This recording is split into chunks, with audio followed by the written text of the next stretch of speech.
Death is the great refinery, the event in which all substances are purified in fire. I was a bit of a pyro when I was a kid, obsessed with fire. My parents sent us all to Waldorf school, which is kind of an alternative arts and crafts school. You don't really learn academics, you just learn like beeswax and knitting needles and Nordic mythology. And they taught this class called eurythmy. It's like dance and music. Eurythmy is the kind of evoking sound through body language and body language through sound. And so we'd always have a word and then have a movement. And fire was my favorite word. So it's like, fire. Then there was ostrich feather. So a whole bunch of them. Oh yeah, Mother Nature. The fire was my favorite one. Me and my brother were really bad kids, and we once pretended like we had the flu for a week, just so that we could stay home and burn all of our toys. We put Hot Pockets in the microwave, and then we put them on our foreheads when we were in bed, and put our hands in ice cold water. Our parents would come in the morning, and we'd be like, oh, it feels so good. I don't know, this was Detroit too in like the 80s, and I guess parents didn't believe in babysitters, so they were just like, okay, we're gonna go to work. Don't get into trouble. They just assumed, because we were, Waldorf school kids, that we would just stay at home and play with beeswax all day. Instead, we had these electric cars that went around the racetrack. We would repaint them, glue nails on them, so they were hot rods. And then we would put a little bit of, not gasoline, what's it called? Not turpentine, but some kerosene, I think, because we had kerosene heaters back then. So this is the dark ages in Detroit. And we put kerosene on the cars, and then as we'd light them on fire, and then they would flame. We burned all of our Star Wars figures, and we would like melt them together.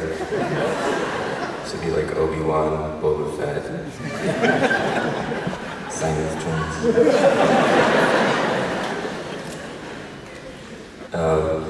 When we moved out of Detroit, pyromania got crazy because we lived out in the country and we burned all our garbage for some reason. They didn't have garbage pickup up there, I don't remember why. It was like the land before time. A huge garbage pile in the back. Our old stools and chairs, and my sister, when she was through her Prince phase, she put all her Prince posters on the pile.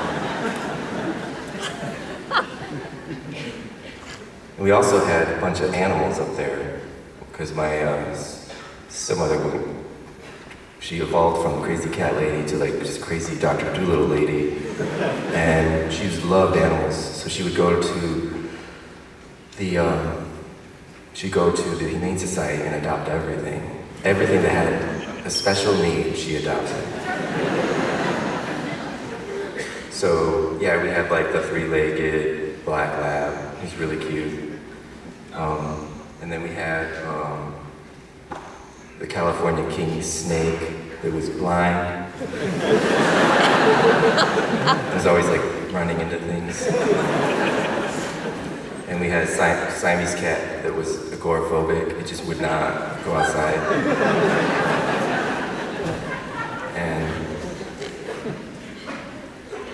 And I'm not quite sure where the story is going. Oh, fire, I remember this. My parents also believed in past lives. I don't know if I told you this before. They were followers of Edgar Cayce, and it was a mystic, and they would get their past lives read, and they were like so excited because they found out that they were like kings and queens of Persia, or they had been on the Titanic or something amazing. And my stepmother was so obsessed with animals, she believed they also had past lives, so she would take them to the mystic to get their past lives read.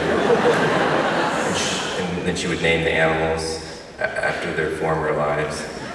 So we had, what do we have? We had a Pomeranian named Princess Victoria. And then we had a goat that had one horn out of its side named Chairman Mao. That goat was really strange. He was really depressed, so my stepmother took him to an animal therapist. And then he would get physical therapy because he was all stressed out. And music therapy. But he was so depressed, so then they put him with the sheep to make friends, but the sheep just picked on him and would just bite him. And then one day we came home and he had tangled his horn in the fence and he was just hanging there, dead. Yeah. So, and my parents who were like very stoic about life and death things, they said, well, life sucks and then you die. Let's put him on the pile and burn him.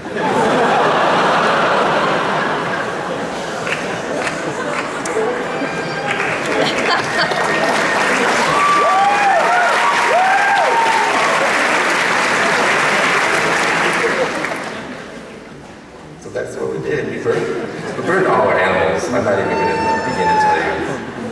It's awful.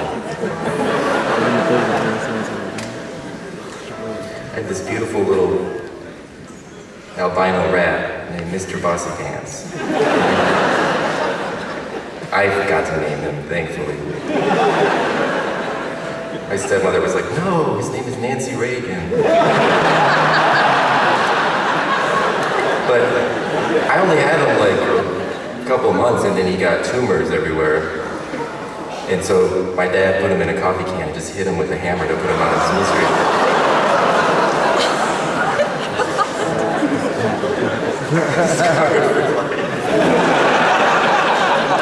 So we did prayers and we anointed him with oil and then we put him on the pile of junk and burned him.